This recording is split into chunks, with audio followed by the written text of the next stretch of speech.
Hello, everybody. Welcome to another episode of Let's Dish. I am Jennifer Roscoe, and our chef today has cooked for many different celebrities. But maybe more importantly, she has taught thousands of people in Central Illinois how to cook. So today she's going to share some of her secrets and tips and tricks with me, and hopefully you can learn something too. We're going to hear those celebrity stories, but maybe more importantly for me, we're going to eat some really yummy food. So joining me now is Leah Bodine. She's the owner of the Blue Dragonfly Catering at the Greenhouse Cafe at Allerton. But really, you're doing all sorts of stuff besides being out at Allerton. Welcome. Thank you. Thank you so much for being here. I know you've been in our kitchen lots of times before, but now you have a whole hour. Yay. So we are making a lot. First of all, let's talk about what we're making, and then I've got about 1,000 questions for you. Perfect. So yeah, as you said, I have Blue Dragonfly Catering and the Greenhouse Cafe, but I also work out of the Allerton Mansion kitchen. That is my commercial kitchen. So I get to go to work every day and work in the mansion. Oh. You know, poor me. Not bad. No. When you hear about these other chefs who work in these small kitchens with a toaster oven. Right, and right. you have a mansion you're working in. Yeah, so it's really cool. So what we're going to do today is one of my favorite recipes to teach because it's so simple, but the name of it sounds so difficult, is gnocchi. But it's not made with potato, it's made with ricotta. And I have to tell you, when you told me you were making this, I would rather have gnocchi than pasta. If I go to an Italian restaurant, I always want to, if they have a side of pasta with the fish, I always want to upgrade to the gnocchi because I think it's so much better. So hopefully, if you've never had it, this will inspire you to order it. Yes. Because it's so delicious. Yes, it is. And I can't believe we're going to make it. Yes. Because it sounds hard. It's so simple. It's literally like 5 ingredients. Okay. So, you know, I like doing simple. I like keeping simple. At Allerton, they have this folk school that they're doing, and I am part of the culinary instructors, and I actually teach this class. The pasta making class is learning how to make gnocchi. Okay. And I teach you how to make the ricotta because at the cafe, we have a couple sandwiches that have our house-made ricotta on it. But we're not doing it, but how do you just whip up some ricotta? Yeah. Really? So basically, it's milk, cream, and salt. That's it. Crazy. Oh, and a little bit of vinegar at the end, or lemon juice to curdle. You get your and that's it. away, so that's it. Oh my gosh. Yeah. Okay, I love it. Okay. And is it the folk school because, I don't know, that sounds very old-timey? And these are recipes they could make back then? No, the folk school is more geared towards people learning things. Okay. And they have a plethora of classes. I mean, you just have to go online and look. But it's really fun. But like I've been teaching this, the gnocchi and the ricotta for since before COVID, actually. Oh my gosh, right? Everything is pre-COVID, post-COVID. COVID. All right, well, let's do it. What do we start with? Okay, well, the first thing we're going to do is I'm going to turn on that's a griddle. Okay, I'm turning on your pan because you're going to start on I'm chopping some stuff, right? Yep. I'm trying to figure out which one's which. There we go. So you are going to work on the blister tomato marinara, which everybody's kind of like, never heard of it. I mean, that sounds hard too. But it's something I made up. Okay. Am I cutting these tomatoes? Yes, you're going to cut them in half, and when you cut them, just throw them in that bowl right now. Okay. Have you seen that trick? I've never attempted it, where you take a bunch of cherry tomatoes and then a plate and you just, okay, that looks hard. Have you done it? Yeah, and it is hard. Yep. Okay, thank you. I can go faster for making sure doing I it never that way. attempt that. Yeah, doing it that way. Okay, so while I like it. Yeah, so while you're doing that, yes, I am going to get started on the gnocchi, and very simple. It really consists of flour, egg, Parmesan, ricotta, and some seasoning. So why did you want to start teaching people how to cook? Why was that important to you? First and foremost, I am not professionally trained. I have what they call the back alley degree. I'm going to use that. I like that, the back alley It's degree. the back alley degree. Came up through the ranks, but oddly enough, I came up on the front of the house side. And that meaning I was a front of the house manager. Okay. But the companies I worked for actually had the front of the house managers spend 6 to 9 weeks in the kitchen learning the recipes. Mm-hmm. Fine. And I found myself kind of gravitating more towards that than I did Front of the house. right. And so there was many times I was in the back kitchen on the either salad or the dessert line in a suit and high heels because somebody called off.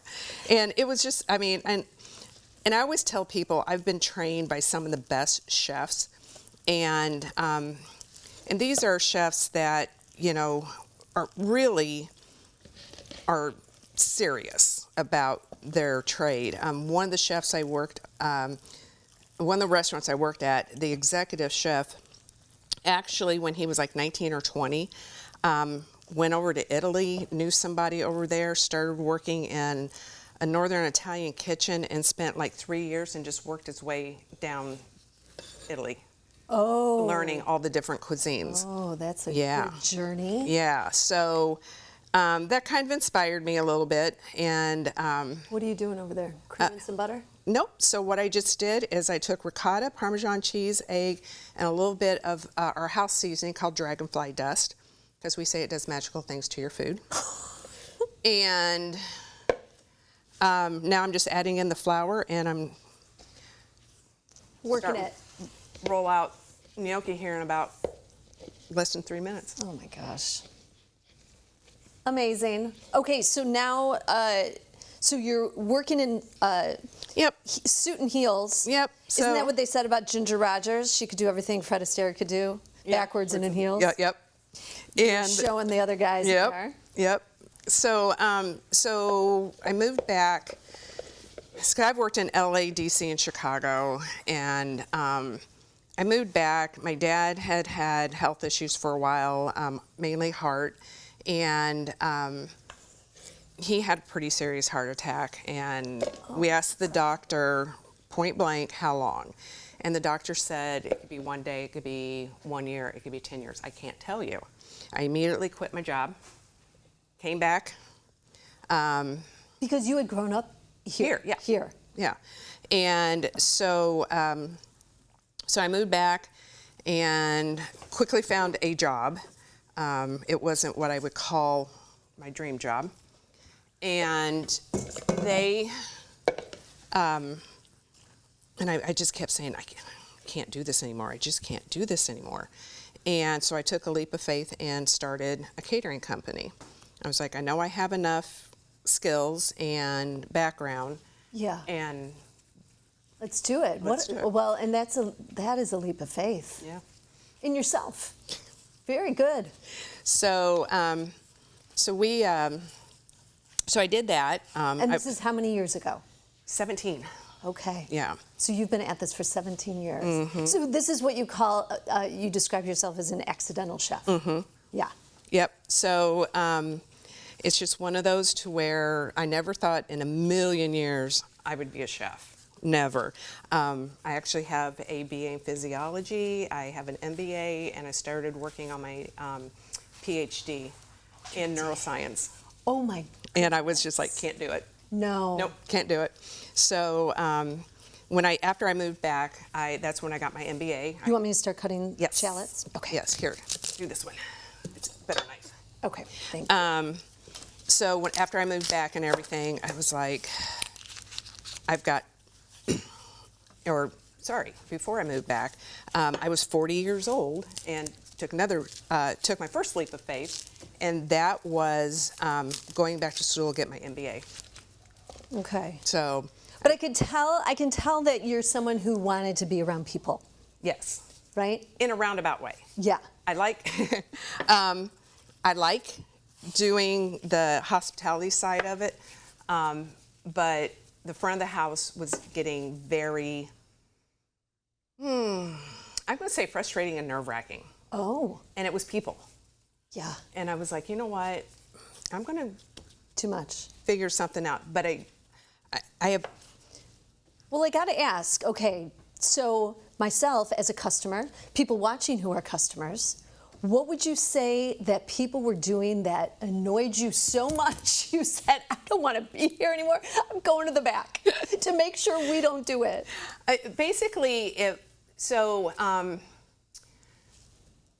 there was years ago, and I'm talking years ago, I heard Danny Myers, who owned Tavern on the Green in New York, and they were doing an interview with him. I think it was 60 Minutes, and I think the question was asked, is the customer always right?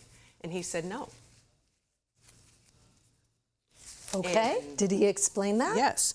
And he goes, the customer isn't always right on multiple levels, but he goes, the way I keep my staff and my staff happy is I take care of my employees and they will take care of the customers. Okay, And then you don't have a customer complaining. okay. So part of that was part of it. You know, I was working for some companies that I just felt like they were just solely looking at the bottom dollar. Got it. And I was like, Yeah, no. no, can't do that. So, okay, so we're not talking, because I remember I waitressed at Alexander's, and I remember somebody ordered lobster and then asked for a bottle of ketchup. Mm-hmm.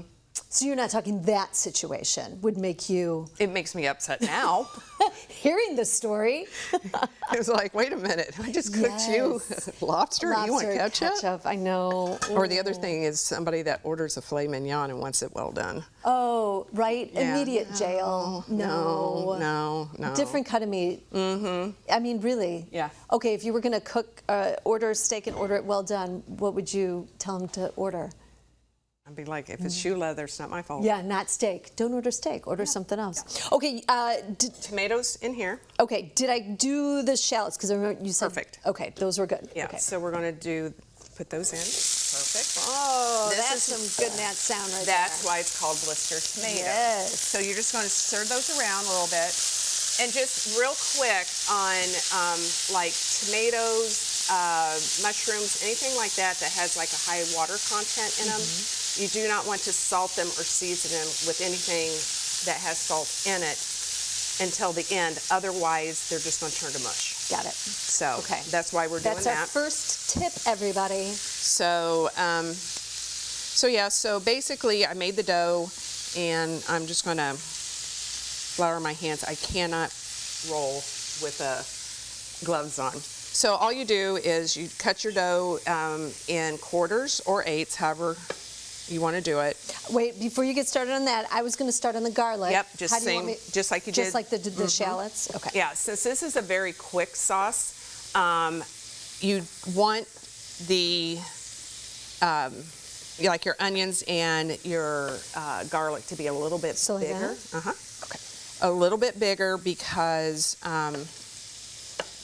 you are going to cook it very quick. And Okay. if they're too small, They're gonna burn. They're going to burn. Yeah. Yeah. Okay, so all I'm doing now is I'm just making like a little log and I'm just rolling it out. And as I roll it out, I'm starting in the center and then just rolling my fingers along. And we're just going to make, about a 12 to 14 inch rope. It's going to be roughly about a 1/4 inch in diameter. And to me, that's the perfect gnocchi. Okay. Now, the one thing I don't do is I don't put those little ridges down them because I don't have that much patience. I have watched these old Italian women make these different kinds of pasta, and you're right, the patience they must have. They're rolling one piece and with one. Oh, I couldn't do it. No. That is amazing. Nope. And this recipe here will be enough gnocchi for about, depending how hungry, I would say 6 for like a side dish, 4 for a meal. Okay. Yeah. So, good thing about gnocchi is as you're, you can't like cut it in half. I've tried it, it doesn't work. And you can see I'm just kind of like going down, trying to keep it all even. You can roll it out, put it on a sheet pan with some flour, and then put it in your freezer and let them freeze. It usually takes a couple hours. Okay. And then you throw them in a Ziploc bag, and they will hold for about 6 months in your freezer. Okay. So leave them long. Don't cut them into little. No, you got to cut them first. Oh, cut them into. Okay. Yeah, cut them, and once you cut them, put them on the sheet tray with some flour, freeze it, and then once they're frozen, you just pull them up and put them in a bag, and they won't stick together. And it can cook from frozen. So to cook from fresh, they take about 30 seconds. Frozen is about 90. And when you said things easy, I mean, it doesn't get easier than that. 30 seconds. All right, is this a good time to take a little break before we roll? Because I'd love to try to roll one out myself. Absolutely. Okay, we're going to take a quick break and see if I can recreate this, and the answer is no, but I'll try. Don't go away.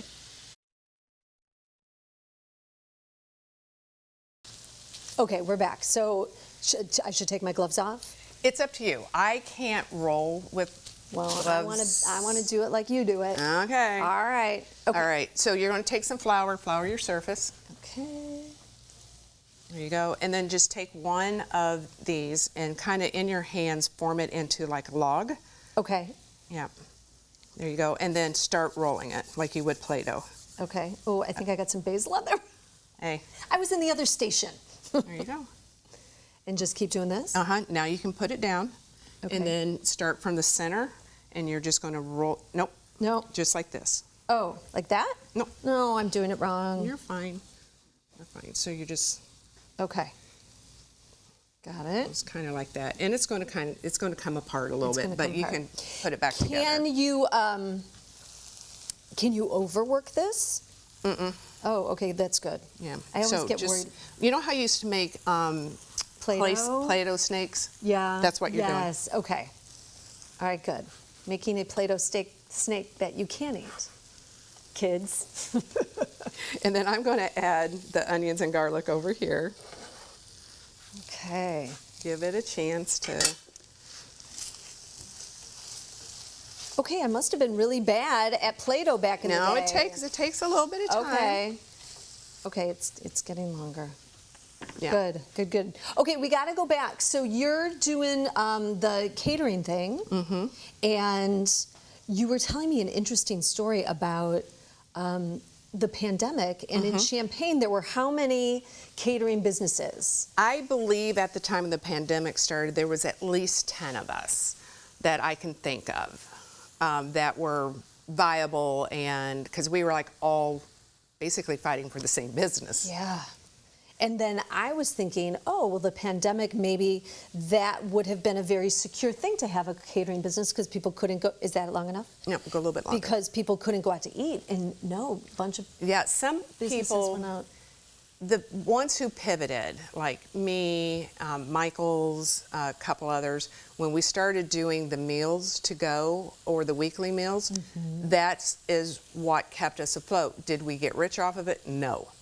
But it's income. It's income. Yeah. And so, okay, you're looking good right there. Okay. You have your little bench scraper, and then you're going to do one of these. You're going to go about that big. Okay. Okay. Yep, there you My go. Italian mother-in-law would be very happy with me right now. And so they just started closing. Some of them, it was people who were ready to retire. They'd been in the business for a while. They're like, I don't need this anymore. Right. This is too stressful. And so by the end of the pandemic, I believe there was like 5 of us left. And now I feel that there's 3, 4 at the most that what I call viable, because we are the ones who made it through the pandemic. I'm sure other people started there afterwards. But okay, you're going to take flour and you're just going to sprinkle along there, and then you're just going to kind of coat it. Yeah, and a little bit more. You can never have too much flour. Oh. Okay, I'm usually very stingy about when I have to flour things. People are. Yeah, okay, but tell me why why it's okay. So you don't want it to stick together to begin with. Where you get into trouble with, because people who are stingy with it Yeah. are very stingy, and it's not enough flour to do anything Like in with other areas of our lives, or just, that No, seems just like, stingy with flour. Oh, okay. Okay. But no, it's. You want me to put them in the bowl? Yeah, go ahead and toss them in here. I'm going to turn up the water over here so we can get it boiling. You want me to do another one? Sure. 'Cause now I'm kind of in it. Yeah, there you go. I'm in it to win it, and There you I go. almost stuck my hand in the ricotta. Oh well. Whoops. Oopsie. Wrong. So yeah, so it was just like we just kept, chugging along just to, Yeah. survive. Why did you feel you wanted to rebrand? Because at the time, you were not Blue Dragonfly, right? No, it was under my old name. So my old company was upscale casual food, so think like barbecue and stuff like that, and the name reflected it. So I felt like I was losing a lot of potential business because, well, I don't want barbecue at my wedding, that type of thing. Yeah. And so I decided to rebrand and was trying to figure out a name for it. I wanted to call it the Funky Fairy, and everybody was like, no. I mean, it's cute. Yeah. But I think your friends were right. Yeah. I like Blue Dragonfly. Yeah. So how'd you come up with that one? So I was sitting on my back deck, and we were had a family chain going of texts, and people were throwing out names and stuff, and nothing was really like sparking. It didn't give me excitement. Nothing was sparking joy. No. A blue dragonfly landed on my railing. Oh my gosh. And I was it was like, a sign. that's it. Yes. That's it. Oh, it's good. Yep. So It's really good. We had that picture up of that table, beautiful table. That's at Allerton, right? which one? Which picture? It was blue. It was very pretty. It almost looked like a wedding. If we can put that up one more time, Scott. Here, this one. What am I looking at here? That is the English tea. So one of the things I wanted to do ever since I started out at Allerton, I was like, I want to do an afternoon tea, and it had never been done. So I was able to do the very first afternoon English tea in the mansion. Oh, so fancy. Did people come all dressed up? oh yes, it was amazing. It was absolutely amazing. Well, I want to talk about, so how did you get hooked up with Allerton? Because now I feel as though you've talked about the cafe, the classes, the catering over there. I know you've done one of my dear friends, her son's wedding. Mm-hmm. You're going to do daughter's wedding. So how did that come about? How long ago was that? So it was end of 2021. It was, well, I should say it was beginning of 2021. Allerton was looking for somebody to take over. Can you tell I'm having fun with this? Yes. Keep going, girl. I know. We got time. Will you hire me? Can I help cater a wedding? Sure. So there was a company that was looking to sell, and they had just had enough of the stress of COVID. And I had agreed to buy it, and then all of a sudden they were like, nope, we're not going to sell. And I was like, yes, but you also have the contact for Allerton, because I know they're looking for somebody to run the cafe. So they gave me the contact, and I'll never forget it. It was February 14th. I was told that I wasn't buying a company. I got the contact information. On the 15th, I emailed Allerton. They emailed back probably within an hour and said, can you meet on Wednesday, which was the 17th? And I went out there and we talked, and they asked me questions and showed me the cafe, and I was like, I just looked around. I said, it's going to take me 3 years to get it where I want it, but I said I will do it. And they're like, good, can you have it ready by April 1st? I was like, no. Did you hear me say 3 years? I said May 1st would be great. So they did not tell me that the first weekend of May is plant sale weekend. Oh. And that's the weekend that we opened.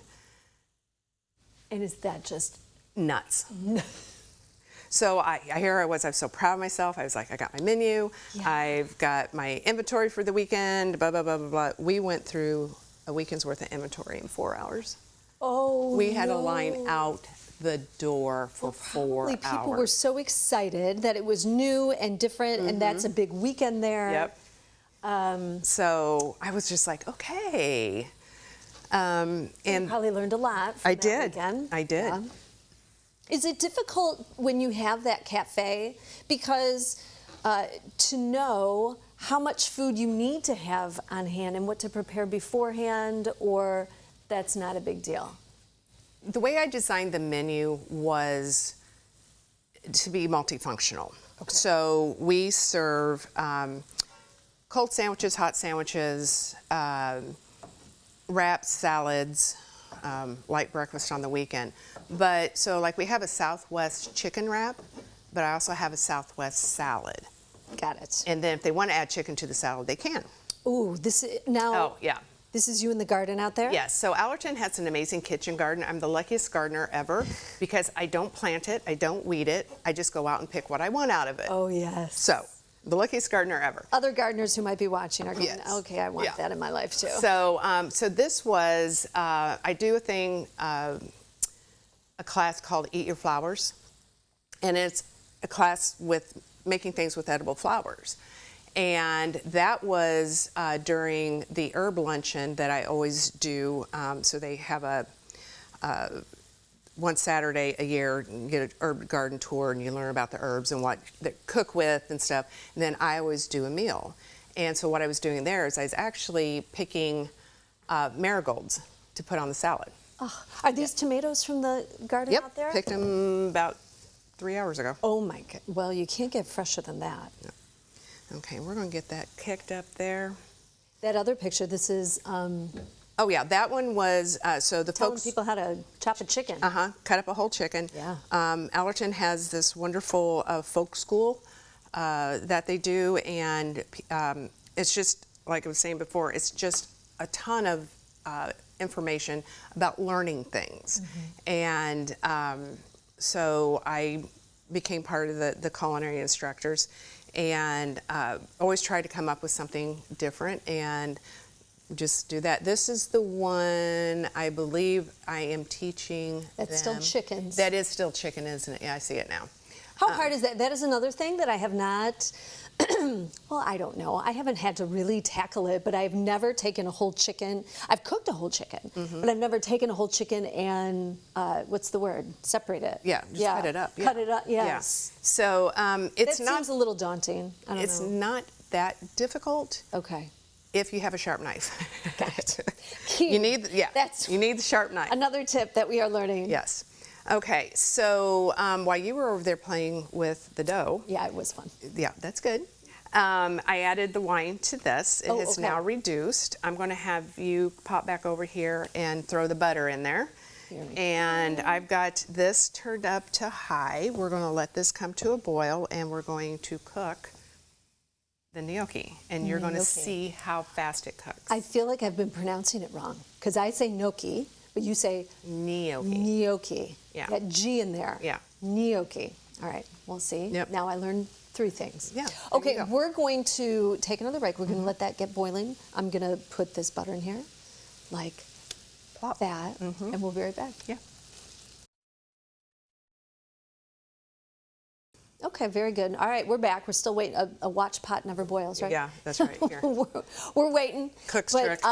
But it's, oh, there's another trick for you if you need something to boil. Yeah, if you faster. need a lid. Put a cover on it. It smells so good. The wine in there and the garlic. We were just talking about pronunciations of Italian words and how there's a difference between American Italian and Italian Italian. Because I always thought it was jardiniere. No, it's jardinera if you're really Italian. And you worked in fine dining at an Italian restaurant, and you probably heard lots of people come up with lots of different pronunciations. Yes. What did you hear that made you laugh? Oh, which one? I think a lot. So gnocchi is one of them. I always liked it when they go, "Can I have that gnocchi?" Gnocchi. And I'm like, You mean gnocchi? No, I want this. I want the gnocchi. And Okay. I went, okay. Right? That's the customer always right? No? And you just nod your head and go, Yeah. okay, sure. So another cooking class, well, we had pictures of you doing the pasta. What has been the most popular of the different cooking classes? This one, the pasta class, pasta, and yeah. the focaccia. Okay. So I do a class called Focaccia Art. So they learn how to make the focaccia.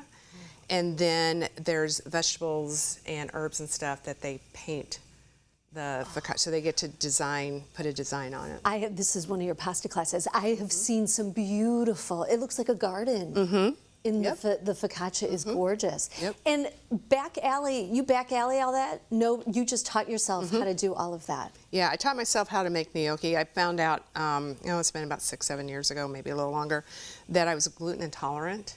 And I always play a game with people. If you're going to the electric chair, what would be your last meal? Yeah. And mine's mac and cheese.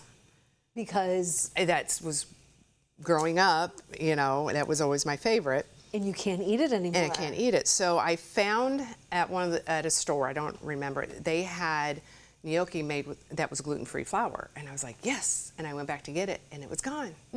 So I came home and taught myself how to make gnocchi with gluten-free flour. Okay. So I could have mac and cheese that night. Is this gluten-free? No. Oh, okay. I could still have bites, though. Little bites. Little bites. For so us. Yes. So basically with gnocchi, you want to generally put it into rolling boil water. We're just trying to speed this up. But you know what's done because it will start popping up. Okay. And when it starts floating, all of it's floated, it's done. It's done. Yeah. Okay, so we're going to wait for it to float. Yeah. This has been reduced. This is looking real good. About how long? Well, I guess about 20, It's about 20 minutes. 20 minutes for that. And then what we'll do with the gnocchi, we won't add all the gnocchi in there because it'll overtake it. But see how they're starting to come up a little bit? Yeah. Yeah, so it doesn't take very long. I see my basil in there. You're fine. You're fine.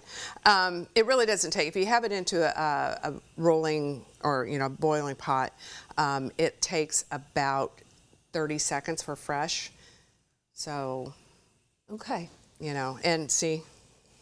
Yeah, I see it. All right. Well, while we are waiting for that, I want to talk about this because you mentioned no, it's not magic dust. What? Dragonfly dust. Dragonfly dust, and you're selling that now. Yes, so we have it available at the cafe and my oils. So during COVID, I thought that I was going to lose my business. So I thought, well, if I get something in retail and an online situation, then I would have some income coming in. It's a good pivot. And so I just started this. Libellula Blue means blue dragonfly in Italian. All my oils and vinegars come from Italy. They're imported for me by a company in California. They are organic. They are certified by everything in Italy that needs to be certified to make it a true Italian oil. They come from basically all different regions. Some of them are, some of the oils come from conglomerates, which the olive groves are too small for the farmers to have their own mill or a single, what I call estate. And some of them come from women-owned farms, which is love that. My heart. Yes.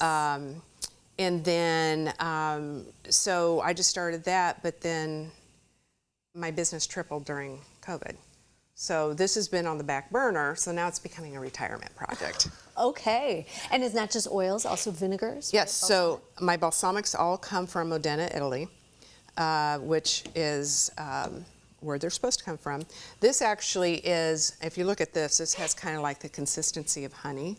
This is a 25-year white balsamic. Oh. Yeah. And I have a dark one. And the only difference between white and dark balsamic is the process. They're both made with the Trebbiano grape and the Lambrusco grape. But it depends on the amount of heat and pressure that it's processed under. So the darker ones, the darker, or I should say the traditional or the dark balsamics actually have higher heat, higher pressure, and so the sugars are caramelized. Okay. The white is lower pressure, lower heat, and the sugars are not caramelized. So your dark balsamic is sweeter than a white, or what's the taste difference? I think the white is a little sweeter. Oh, okay. I do, because it's just it keeps those sugars from the grapes. And I think the darks are, like I said, the sugars are more caramelized, but it still has a sweetness to it. Okay. Okay, so All we're right. done here. And I'm just going to swing this over. And we're going to take these. And the reason I'm putting them in with this is we're going to do a real quick saute on these to dry them out. Okay. And then... Do you want me to cut up any basil? Actually, we're going to tear it because, like I said, I don't do well with patience. So yeah. Okay. we're just going to start this going. And I'm just tearing. When people are buying, sometimes if I'm buying olive oil, if we can't get yours, what should we be looking for in an olive oil at this store? Because there are so many, and they say, oh, imported from Italy. Can you believe it? There should be 4 things on the ingredient list. Okay. Extra virgin olive oil. Got it. That's it. Okay. And so if it has that, you're good to go. You should be good to go. You can also go in and Google there's a list of olive oils that you should not buy because some producers will take a lower grade oil and add enough of the extra virgin olive oil to it to make it have the right, what they call polyphenol count. But it's not all extra virgin. Yeah, see, I wonder about that. Yeah. You can also tell if your olive oil is pure extra virgin if you put it in the fridge and it solidifies. Oh. If you see any non-solidified oil, then it's been tampered with one way or another. Okay. Yeah, so I always tell people, if you're wondering, just stick it in the fridge. And it doesn't take very long. Okay. This is actually done. Okay. You can take and put that in here now. Okay, good. And I think we're going to take one more little break. This seems to be a good. Oh yeah. Okay, we're going to stir that a little. Not very much. I am going to turn the heat off because I don't want to totally wilt Scorch the basil. basil. Yeah. Sometimes I'll do a recipe and they have me adding basil so early, and I think you can't taste it anymore. What am I doing? Okay, I'm going to stop following that recipe.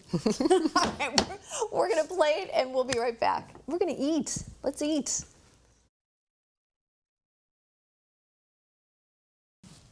All right, we work so hard. We deserve this. We deserve this. Thank you. Thank you. For doing this. And oh, that's nice. I always love doing a sip before you taste the food. Right, to taste the wine, and then you always eat some and then taste the wine again, and it's different. Yeah, totally changes the flavor profile. Yeah, okay, here we go. We put parm on it.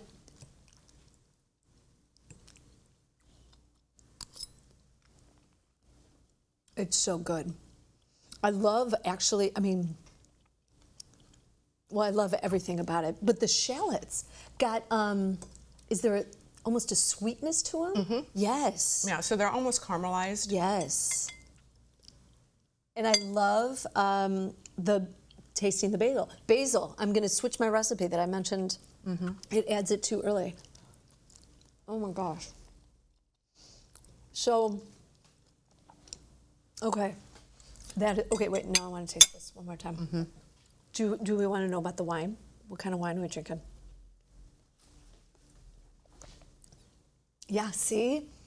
And now I like it even more. Better, yep. Yes. So the wine we have is Borisau. It is a Grenache. So the cafe does have a liquor license, so we do sell beer and wine. We offer mimosas. Nice. We have So you're local taken beers. care of any time of day. Very nice. Okay, now I mentioned at the very, very beginning about all of the different bands. I mean, a lot of musicians on this list. I know Styx. We've got a picture of you with Styx. Tell us about the other ones who you have cooked for.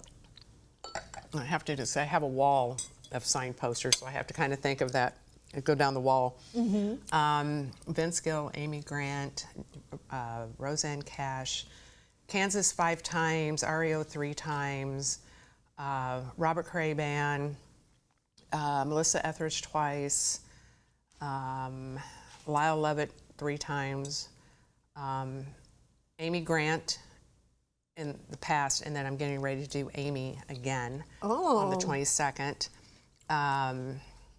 ZZ Top, fun.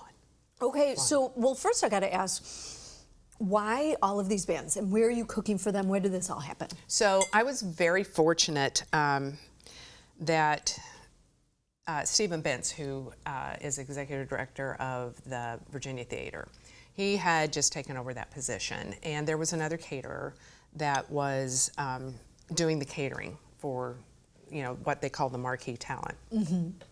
And I had worked with Stephen through 40 North before, so he, we were familiar with each other. Yeah, he knew your cooking. And I get this random phone call from him, and I was like, why is Stephen calling me? Well, the caterer who was supposed to do Emmylou Harris, this was on a Tuesday, she was coming in like on a Thursday or Friday, quit. Oh. And he was like, what are you doing on Thursday? Please have it be nothing. And so Emmylou Harris was my very first one. And I got to know the promoters and some of the tour managers, and if they knew they were coming back through town, they would, is Leah still catering? I'm like, yes. So it was really kind of cool. I did that for almost 17 years. I retired last year because I felt like I was having to be in like 4 places at the same time. I know. Every time we go to a new segment, you're doing something different. That is a lot. Yeah. Okay, so what's your wildest celebrity story? What do you got for us? Come on. All right. The show's called Let's Dish. So. Okay, all right. So ZZ Top was... So Styx was probably my favorite because I really got to know the band, the tour, everything. It was Tommy Shaw's birthday, so I got to, was able to, help sing happy birthday to him and all that. But I would say the one that I have the most stories about is ZZ Top, and they're all good. The guys are great. But Billy Gibbons, I'll never forget, he came downstairs into the green room, and he was in a Rastafari in his pajamas. He had just come off the bus. And I knew it was one of the guys, but I'm more into country than I am to rock. And I was like, oh, I know that's one of the guys, but I don't know who it is. So I was just like, oh, good morning. He was like, oh, good morning. I said, are you looking for so-and-so? Was like the tour manager. He's like, nope. I said, looking for the restroom? Nope. I was like, well, what can I help you with? He goes, I want to know where the grub is. Oh. And I said, well, I have it set up right over here for you, sir. That's me. And he was like, don't call me sir. Oh. And I was like, okay. I don't know who you are, but okay. Did he have a big long beard and long hair? Yeah. So yeah. ZZ Top. Yeah, I knew it was one of them. I knew it wasn't Frank. Right. But I didn't know if it was Dusty or Billy. Yeah. So, so they were great all day. Billy actually put on his stage outfit and needed to be ran to a guitar store for something. So the runner took him, and here comes Billy getting out of the SUV and goes into the guitar store. I don't know which one. And there was a little boy, I think he was like 3rd grade at the time, taking guitar lessons. And Billy walked in, he looked at the instructor, he goes, I'll take it from here. No, he did not. And then gave him and his family 4 front row tickets. Right here in Champaign. Oh my gosh. That kid will have that moment. He has told every single person about that his entire life, yes. his little entire life so Yep. far. Yeah. Wow. See, I love those kind of celebrity stories, right? When you hear their heart, Yeah. and when you really see who they are. Yes. Because Yes. those are there's no press around. He did it just because he knew he could Yes. inspire this little boy. Yes. And then when everything was done, was cleaned up, my husband and I, who's a huge ZZ Top fan, that's the only one I could get him to work with me. Billy was coming back down the stairs. I don't know for what, but again, in his pajamas and everything. And the hallway at the Virginia Theater down the green room is about big enough for one person to walk. It's hard for two people to pass. So my husband and I are walking, and then Billy's coming this way, and we stop, and so at the Virginia, they have like this little staging kitchen, and I have a mobile kitchen, so I cooked all the meals out of this little room. Oh my gosh. And Quite different than the mansion. yes, and so Billy says something to the effect, my husband remembers the exact words, but something to the effect of, did you cook all that good grub out of that little space? And my husband goes, yes, she did. And he said, excellent job, thank you. Yeah. So, Badge of honor right there. Yep, so that was Impressive. I mean, to hear, because you know he has had some incredible chefs cook food for him. I mean, he's such a popular man. All right, we're going to eat some more and take a break, and we'll be right back. We're back, but we're mid-conversation. Yeah. It's okay. We're talking about how she can make all of this food. Leah can make scones and cheesecake and macarons. Cannot make a cookie. So if you are a chef at home, it's okay if you can't make something, because here's this expert, and she too has I have my limitations. She can't do it all. No. But you were talking about your husband. We do have a picture of you and Dirk. How long have you guys been married? 12 and a half, it'll be 13 years in May. Oh, congratulations. Yeah. So this is the big ZZ Top fan. Yes. So he runs the cafe for me. Okay. And we had a problem finding somebody solid for the first 3 years. And so he was like, I'll just go in and do it. Oh, bless him. And so absolutely wonderful. You know, it's a learning curve. He's not been in food service before, but at least I can talk to him and be like, okay, this is what needs to be corrected, this is what needs to be done. And he listens. Yeah, I was going to say, how's that working with your husband? Yeah. It's good. It's good. Yeah. And people go, it's like you work together. No, we barely see each other, because he's in the cafe, I'm at the mansion. I will run to the cafe if they get into dire straits, if, business is, we get a pop that we weren't expecting. But for the most part, we have our own. And you have a son. We want to show his picture too. Sure do. And how old is he? He'll be 44 in October. Okay. I am dating myself. Well, I'm moving to cheesecake, FYI, because I want to make sure we try this. And where does he live? Is he local? He lives in Queen Creek, Arizona. Has been out there for quite a few years. He is a superintendent on a private golf course. I was asking him when I knew I was going to be doing this. Yeah. And I go, what was your favorite dish growing up? Because I just didn't know. Yeah. And he was like, your homemade mac and cheese. And I was like, okay. The one thing that you can't eat anymore because you're gluten. Yeah. Oh. And then he was just like, and your homemade pizza. And I said, well, what were the two things that you remember I taught you? And he goes, scrambled eggs and Oreo milkshakes.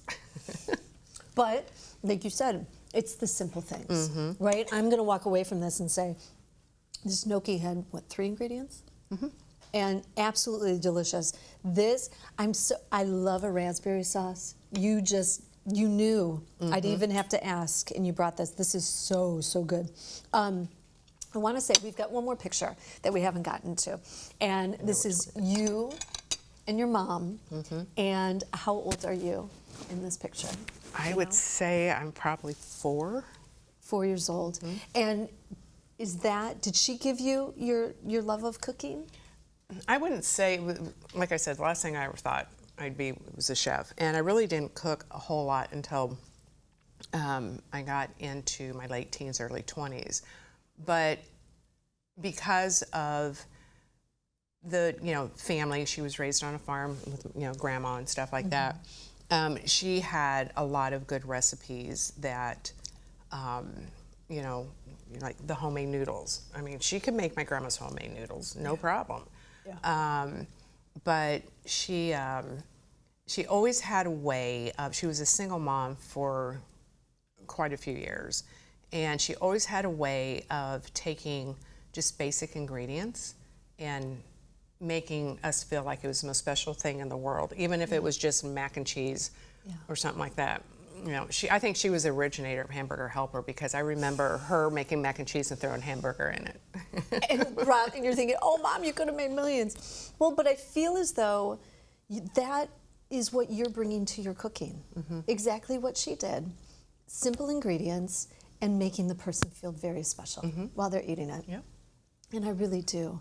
This is so very good. Thank You said your cheesecake Didn't set quite right. but I have to tell you, Leah, I'm not a huge cheesecake fan. This I like. Good. Because it's not so Solid. Yes, I was going to say solidified. So make this mistake all the time. Okay. I don't know what you did, but I think this is some of the best cheesecake I've ever had. Well, thank you. So Saw it's it at the cafe. very good. So, okay, we only have a couple seconds left. So if people want to taste everything we're tasting, sign up for a class over at Allerton. Yep. Go to the Greenhouse Cafe. You also do private catering still, and you do private in-home cooking classes. Sure do. You're going, yes. Yes, And sure I'm do. tired. And she cooks for bands all over the place. Well, no, we stopped that. Right? Yeah. We're not doing for that the most anymore. part. For the most Okay. part, they got to be very special. And if people want to look at your olive oils and balsamics, So can they do that online? No, I got so busy I haven't been able to. It's coming. It's coming. Okay. It is coming, but they can always reach out to me, and I can send them a list and flavor profiles and stuff like that, or they can come to the cafe. We have them there too. Okay, so get to the cafe. There's lots to try, and thank you so much for being here. This was really, really nice, really special, and I always love coming away having learned something. Good. So thank you so much. Thank you for being here. I hope you enjoyed it. I know it's hard to watch other people enjoy food so much, but happy eating.